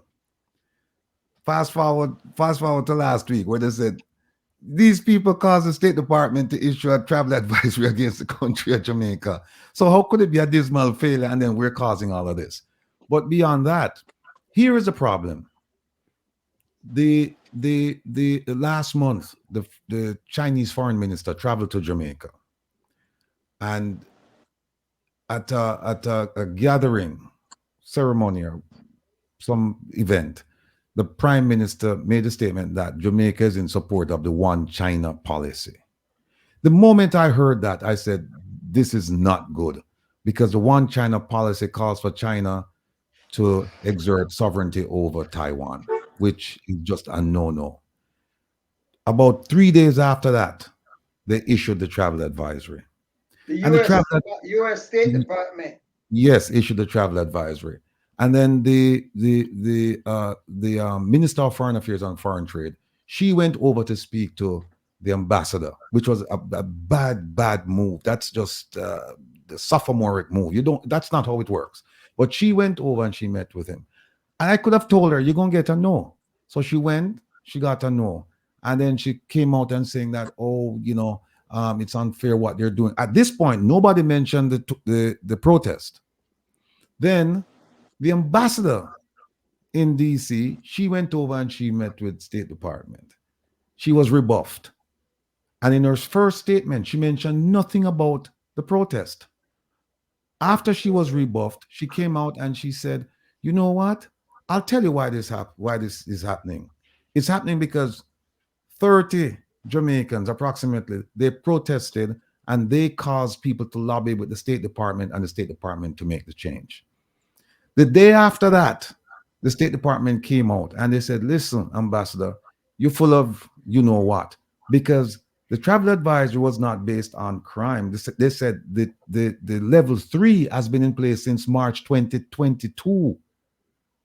So it's not it's always been level 3. And they said the level didn't change. It's been at 3 March 2022. Had nothing to do with the 30. Exactly. And they said it had nothing. They said what we did had nothing to do with any event. Exactly. Miami or elsewhere, I guess they're saying it had nothing to do with an event. And they said, furthermore, the update had to do with health reasons, not crime. Health. And so they went on to say, and they said, look, refer to our comments in the travel advisory, because what they said was that, look, Jamaica's healthcare system is in shambles. And so they're saying to their citizens who are coming to work and live in Jamaica or coming as tourists, if you're coming, please don't get sick unless you have travel insurance, because the airlift is going to cost between 30 to 50,000 US dollars, because the hospitals are in dismal condition. Ambulatory services, they're terrible. And they have good reason for saying that, because yesterday I played, and Rupert, you must check out yesterday's program. I played 4 or 5 videos from 4 or 5 different hospitals last year. Dismal for real, man. Terrible. And don't believe that the American, the people at the embassy, they haven't seen those videos. And you say it every week. You mention it every week. You said that the things that you talk about is things where the State Department know. They know. Right? They know. So what happened? They have to find a scapegoat. So what they didn't want to do, they didn't want to go out and say, well, we failed. But here's something else. And I just tell you how we have a group of rank amateurs running the foreign ministry. The ambassador, she then said she's asking people in the diaspora and stakeholders to lobby the State Department to change the travel advisory. And I'm saying, what? That's your job. That's your job. By the way, we don't have standing. Diaspora members don't have standing. We must go back to that. But they're asking us now to go and do it. Here's something that she didn't say. She didn't say, look, we have an organization in the United States called the Global Jamaica Diaspora Council, and also the Global Jamaica Diaspora Youth Council. And we're going to empower them to go to the State Department. Either way, it would say I've failed at my job. But you know why she couldn't mention those organizations? Because if they ever dare set foot in State Department or call, the State Department is going to say, well, who are you guys? Where are you registered? We never heard of you. Right away, you're going to have a FARA problem, a Foreign Agents Registration Act problem. So she was careful enough not to mention the organization. But isn't it? It's weird because they tout this organization and said, oh, this is the organization that represents the diaspora. And we said, well, if they represent the diaspora, well, you ask them to go do it then. Why are you asking me? You ask them to go do it. So they've ascribed power to us that heretofore we didn't know we have. And now that we know we have this power, that we can enlist the others to lobby against, lobby with the State Department to increase, enhance their the threat, the travel advisory. Then what they've actually done is made the protest in New York even bigger. People are calling from all over the world saying we want to come in on May 10th. And I've told people have the reverse effect. Yeah, and I've said to people, you need to come because this is historic. It's the first time in the history of Jamaica you're going to have a protest in New York against the government, a sitting government of Jamaica. So people are from Canada, from the UK, all over the place. People are coming in with their families. And so now this week I have to go to New York and make, straight. I'm engaged with the PD, but I have to go back now because the numbers look like, it looks like it's going to increase. So I have to go back and make arrangements with them. And also they're moving. The consulate is moving in March 10th or thereabouts from 3rd Avenue to 330 East 42nd Street. Now, that's in the center. And the thing is, let me ask you just a question of clarification. The level is level 3 or level 4? 3. So it's not a ban on coming to Jamaica. Level 3 is what? It's saying level 4 is when they say you shouldn't go there. Right. Level 3 is a cautionary note. It's saying if you're going, here are some things that you should be aware of. Right. That's and the main one, and you're saying is not to do with the China thing. It's to do they haven't mentioned the China. They haven't mentioned the China thing, but I can tell you from my experience working overseas, I can tell you that the one China policy is playing a pivotal role. And because look, I'll tell you why. Mhm. The healthcare crisis in Jamaica has been around for quite some time. So why is it that they're making an issue of it now? And then what they did was they didn't increase it because it wasn't increased. It was always 3. Except that now they say certain areas you can't go to. Now what's interesting is that the Jamaican government just came out with statistics for calendar year 2023 saying that 23. murders decreased by 7% and general crimes decreased by 20 to 22%. Good news. So then why would the US government put out this travel advisory now? Has to be the one China policy. I'm telling you, it has to be. Jamaica, the US is concerned about the Chinese and the Jamaican government's Relationship. relationship. They're very concerned about it. And they've warned them about this. They've warned them for years about this. So if they want, so I tell people, because people say, oh, them a blame on them. I say, no, that's a good thing, man. Because if 30 people can cause the State Department to issue this, then we will take that every day and twice on Sunday. We will take it. But Will, if I can just add this piece to what you're saying, which is really leaving it out, because I'm surprised that you have to explain all of this for it to be understood here. Because if we have been following all the way you just said is a given, right? The work that you have been doing since this whole thing got started, from you started to move around to all the different platform them, right? And people start to know your face and know your name and hear what you're saying and all of that, until you got to the point where you started the radio program, till the radio program couldn't contain it, right? And you're bringing the YouTube, right? And all of that, until you file the lawsuit and all of that. What is happening basically is that you are shifting the needle, right? People are beginning to listen. People start feeling the vibration. The needle moving like crazy, right? So what is happening now is that they are worried about your impact, and that's why they try to tie you in, blame you, right, for the State Department thing. It's not that they didn't know better. They know better.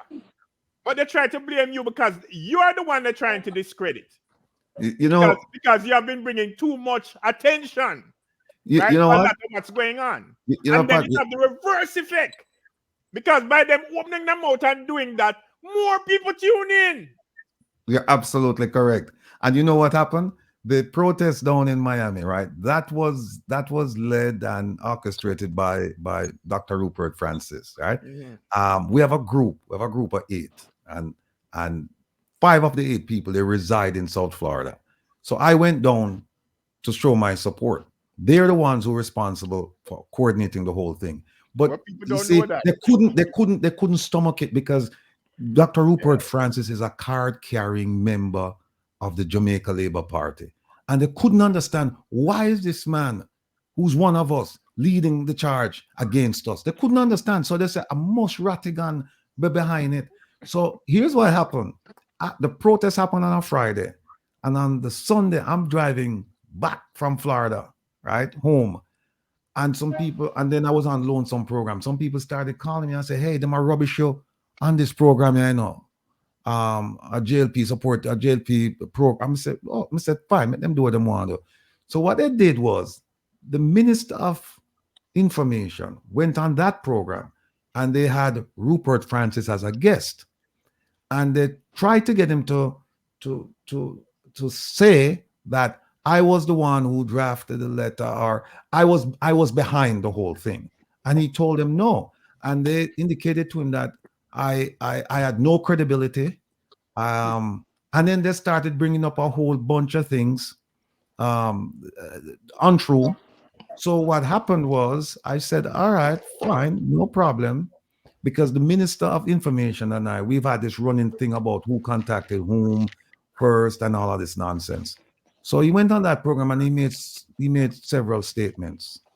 And I put something out there saying, look, my lawyers are looking at this statement and we're looking at it carefully.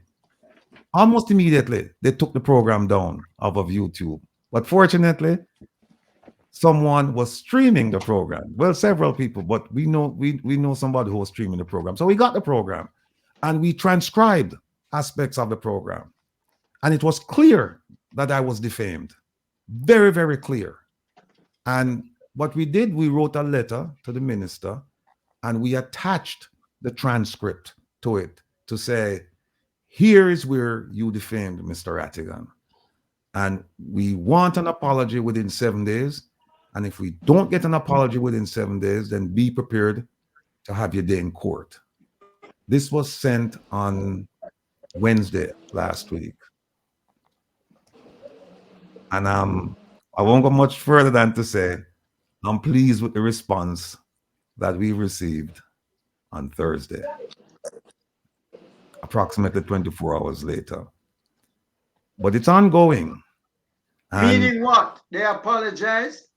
Leave it at that. No, Leave it at that. no. I leave it at that. Leave it at that. I leave it at that. I will leave it at that. Can I just It's quickly an apology. keep my little ounce? Yes. Rat- Finish Rattigan. Rattigan, hold It's up. obvious that the diaspora in America have been doing a wonderful job in trying to support us at home as it relating to governance here, or maybe is it misgovernance by the present government. I would want to say to you, my brother, continue you on that leadership, but just a caution for you to be extremely careful. And you know me, emphasize the extreme because, boy, you're living in a country where it's easy for a person to attack persons who express them opinion and views around various issues. So I would say to you and the crew that you be conscious of the fact that you can be attacked. But just to continue to do what you're doing. Michael, don't send me the link yet, and maybe that is one of the reasons why I don't see. But I as I say, I would want to. I'll send you the link, and I will send you some other stuff too, because I got your number now. Yeah. Right. Yeah, no, All Rupert, thanks for the cautionary note. Yes, you know what? I've always lived my life not looking over my shoulder. But there are certain things that you shouldn't take for granted. And I won't take those things for granted. One of them is your safety and your security. And I agree with you that, as disconcerting as it is, certain things you have to put in place because, as I'm saying, I want to play loose ball, right? Definitely. But let me just say that I am doing this not for position, prestige, not for power. I'm doing this for the people of Jamaica. I never turn my back on the people of Jamaica, and I will never turn my back on the people of Jamaica. I'm doing this for another passion. I have a passion for the people of Jamaica. And when I see what's going on, it would be almost criminal for me to sit back and just, I wouldn't have a conscience to see what's going on and know that you can make a difference. And I'm heartened every time I come on any program, see the background behind me. When I see it, you just feel the strength. You know what I mean? And Definitely. I know that I stand on the shoulders of people who died so that I could be here having this conversation. And so I cannot just walk away from it and say, look, I get my slice out of life already, make the other people them get them slice out of life. No, because one hand wash the other and the two of them wash the face. We have to help each other. And so I will never, ever turn my back on the people of Jamaica. And until the day I move on, I am going to hold governments accountable. I don't care what party it is. If you're not doing right by the people, you will have me to deal with. And when I said me to deal with, yeah, we have a group of people here, and this diaspora that we have now is a different diaspora. I know this diaspora we have here, very unafraid, very informed, very courageous, and so when I see those people, only coward is your shred. There you go. And the other thing about it is coward is your shred. Yeah.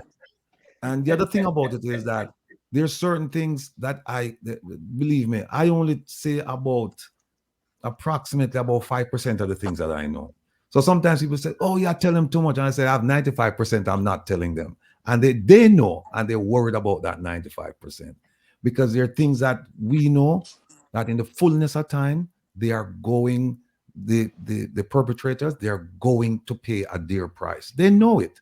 They see it coming, and they can't run away from it, because there's no way that the information I have, I can let them mash up the country and get us scot-free and go live a life and leave people in a basically in a bondage because of death and all of that. There's no way I can do that. No way.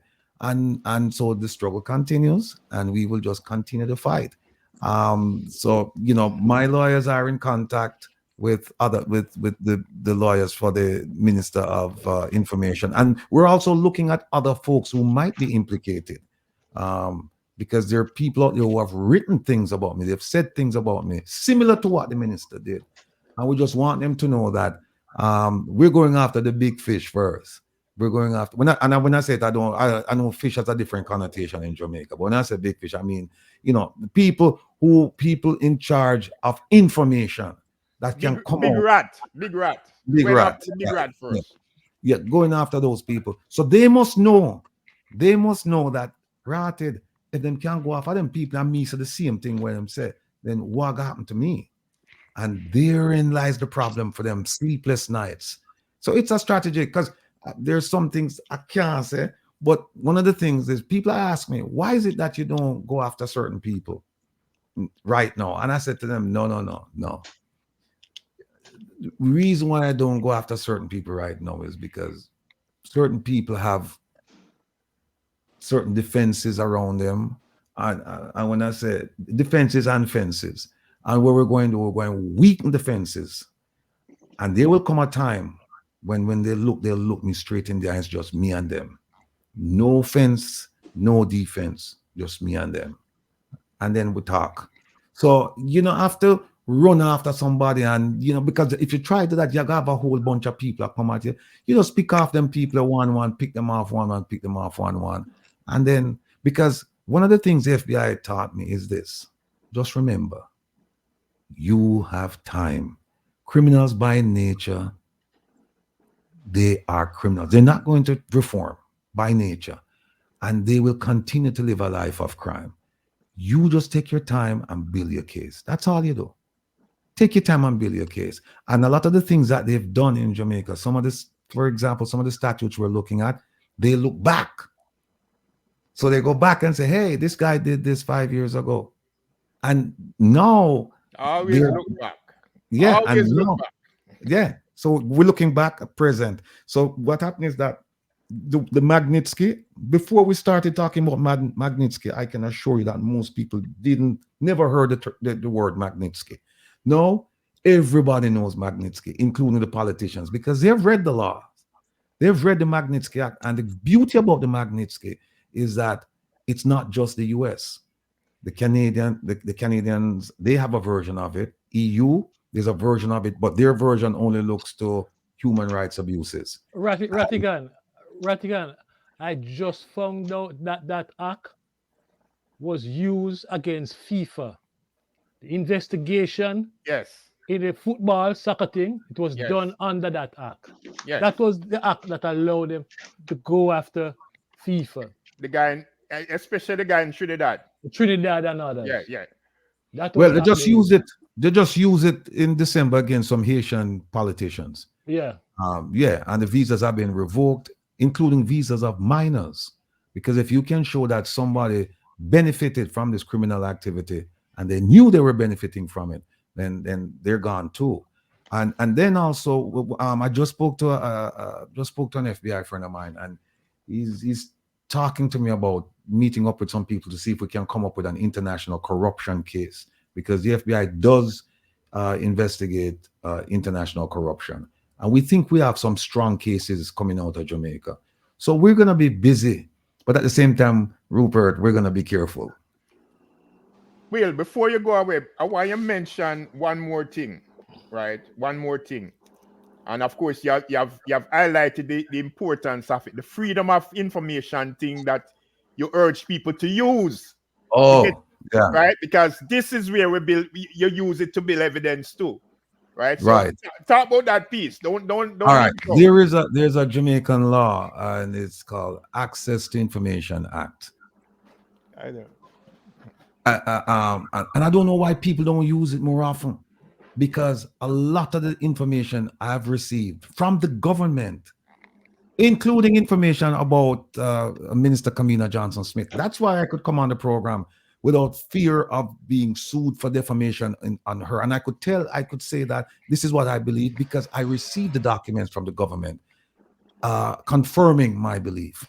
Now, access to information, ATI, you can request information from any government ministry or government agency or entity that the Jamaican government has more than 50% invested in. Right? In fact, I'm looking at something here. This one is from the DPP. Right? I have from the DPP. I got one this week from National Security. I had one from Planning Institute of Jamaica, because Planning Institute of Jamaica, I wrote to them and I said, listen, I need you to tell me, give me a list of every single dollar Jamaica received from foreign, from donor agencies from 2016 to present. They wrote me back and they said, we don't have any information. I found that to be rather strange because they put out an annual report of monies received from donor sources. So somebody said to me, no. What you have to do is, and I have it here from them, you have to ask for something called the official development assistance. You can't just ask for donor funds. And official development assistance includes loans, grants, and technical assistance. There's value placed on all three. So I went ahead and I wrote them back and I said, guys, you're full of you know what. I ask you for donor funding. You tell me you don't have any information. Donor funding is one aspect of official development assistance. But here's what I'm going to do. I'm going to ask you now for official development assistance. And I hear it is. I asked them for everything. They just wrote me back and they said, okay, Mr. Rattigan, we have everything ready for you and you have to pay some money to get the documentation. So I said, fine, I'll pay the money. No, if what they give me is everything that they really have, the government should be worried, because now we're going to know where the money went. At least one aspect of it, at least the money coming in, we're going to see we're going to see the programs the money came for, and we're going to see who the money was disbursed to. And so now we can go now and verify if a building should have been built, whether the building was built to certain standards, or if a program should have been implemented. We can go and we can see. Reason why this is so important, the general rule is that for foreign aid, 20% for administrative expenses, 80% for the program. In Jamaica, it's the reverse. It's 80% administrative expenses, 20% for the program. That's why when you go and you look for some of the programs in the inner city, you can't see them. You can't see the benefit, you can't see the program, because 80% of it went to whom? 80% went to the consultants. And I was told by a source that when these funds, as soon as certain people hear that funds are coming to Jamaica, them set up consultancies, them have them family, them friends. Some of them even have consultancies. Some corporations.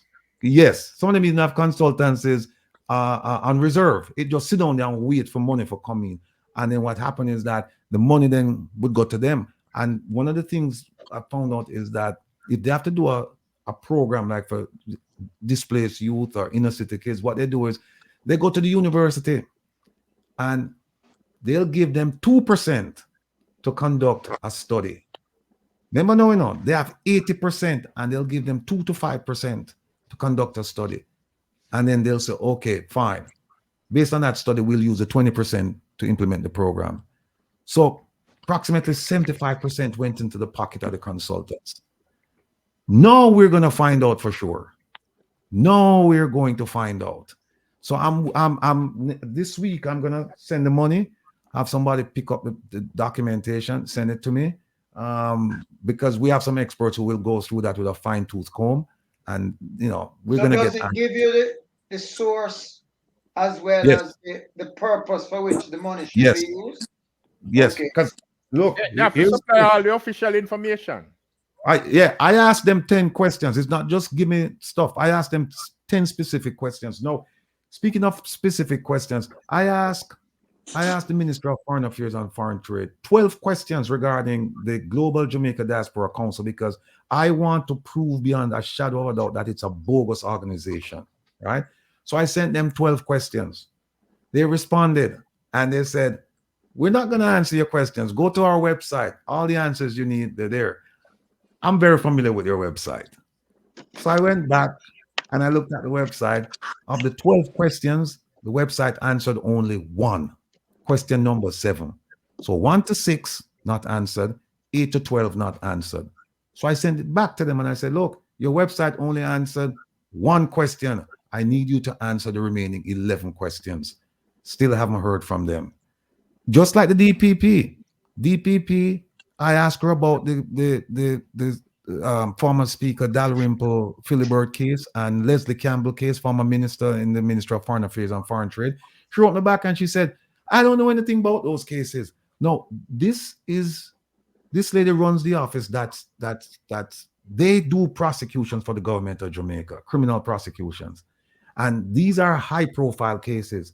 And she's telling me, we only deal with stuff in the circuit court. Not true, because she herself argued a case in the parish court and she lost a high profile case.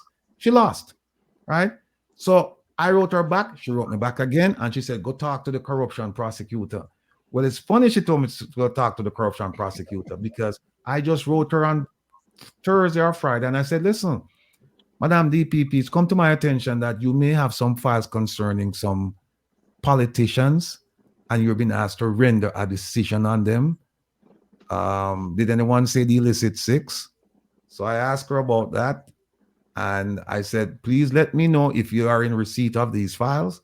And please let me know when we should anticipate your decision, the rendering of your opinion. Because under the Integrity Commission Act of 2017 and the Constitution, the DPP has a right to ask for those files, or the corruption prosecutor can send those files to her and say, take a look at this and give me an opinion. Give me your opinion. So we're waiting to see what the response will gonna be. So we have a lot of things in the fire, man, and we're not gonna stop. As I said, we have bonfire, and all of this is for the people of Jamaica, because this corruption thing must stop, man. Or even if it not stop, they have to slow it down. It's a runaway train. The people are my teeth right in front of our eyes. 1.7 trillion over the last 10 years missing. People can't account for that. And we have people in Jamaica. 75% of Jamaicans, 75% of the working Jamaicans, they go home with $100 or less per week. 75%. 2/3 of them go to bed hungry at night time, or with junk food in them stomach, non-nutritional food. And you have 1.75 trillion missing, unaccounted for. And we just say, yeah, and we just take it like that. No, we have a conscience. And we know what suffering is like, and everybody pan upon it and know what suffering is like. And we cannot afford to make this thing happen. And we just sit by idly. I, for one, refuse to make it happen. And every resource is available at my disposal. I will use to get this government to either change or step aside. Because the way I view it, once an election is over, we support the government. We support the prime minister, because that's just the system we have. And we want this prime minister and the government to succeed. But when you get to a point where success is beyond their reach, and it's beyond their reach because of their intention, they deliberately set out not to succeed, or not to extend the succeed, not to extend that to the people of Jamaica. Then at some point we have to rise up and say, no, this can't happen. And they've never seen what they're seeing now. They've never seen it before. So you know, put none in a prison. You can't put none of them in prison. John, I tell you what, I would love to put some of them in a prison. I would love nothing Believe me, more. that would be a bombshell. John, I tell you what. John, sorry, Ratigan. I thought you'd have asked him if we can't put none of them in a short pants. Same thing. Well, you know what? But you know what? That is the goal. That is the goal. That is the goal. As far as geopolitics is concerned, them are play a game. Them are playing a game with people who wear long pants and them are wear short pants, and them not understand it. Some of them are wear diapers and them not understand it. Say this is a big game where you play with them people, and you are play. Because they play out of the wrong playbook. Yeah, indeed. You know, so I would love nothing more than to get the evidence and approach certain people and just get certain people. You need to put them in even one example. But I tell you what, John, I tell you what, right? It's not for lack of trying. I am trying, my brother. Believe me, I am trying. I am trying to take away visas. I'm trying to take away seize assets. I'm trying to do all of that. I'm trying to put people in prison. Why? Because they deserve to go there because of the crimes they've committed against the Jamaican people. And I think we have some strong cases, and we have some good lawyers on our team. And God willing, and with the support of people like you on the panel here and others, we will succeed, and we won't stop. We won't stop. And Patrick, you're right. I the wrong man. Them think them pick man because me love them things, and I don't think them realize it. I don't think them realize it. You know, tell them it's a Waterhouse spirit, Waterhouse vibes. We're not. You know what? My FBI class, you know, what was it? 87.3, yeah, or 88.3, 87, 88.3. The motto. Every class have a motto. Our motto was lean into the wind. And that's exactly what I'm doing. Me leaning at the wind. The wind is a force, you know, but don't lean back because you will get overwhelmed. Leaning at the wind. And that's what I tell people all the time. Just lean. Lean slow. And that's what I do. And that's a good way to close this conversation. My sister, brothers, yeah, brothers and sisters, I want to thank all of you, you know, because I think today was a very good discussion. I hope the listeners enjoy it. And if you do enjoy it, please, I'm asking you to like and share. More to come. Much more to come. Much more to come. Okay, so until next week, I want to thank everyone, and we'll link up again. We'll do it all over next Sunday at 3. Remember, like and share. Love my brethren. Mikey, before you go, Rupi, there's somebody I want to link you with. There's somebody, I'll talk to you offline. There's somebody of significance that I want to link you with. We do. All right, no problem. Make one of them guys give me number. Make Patrick. I'll deal with it. Yeah. There's somebody I want to link him with. Yeah. I just want to say that since the last session, that I'm now a full King Tubby's expert. Excellent, Maxine. Yes. We have made progress. That's all I can say. We have made progress. All right, guys. All right. We'll talk. Good. Blessings. Thank you very much. Come on. Take care. All right.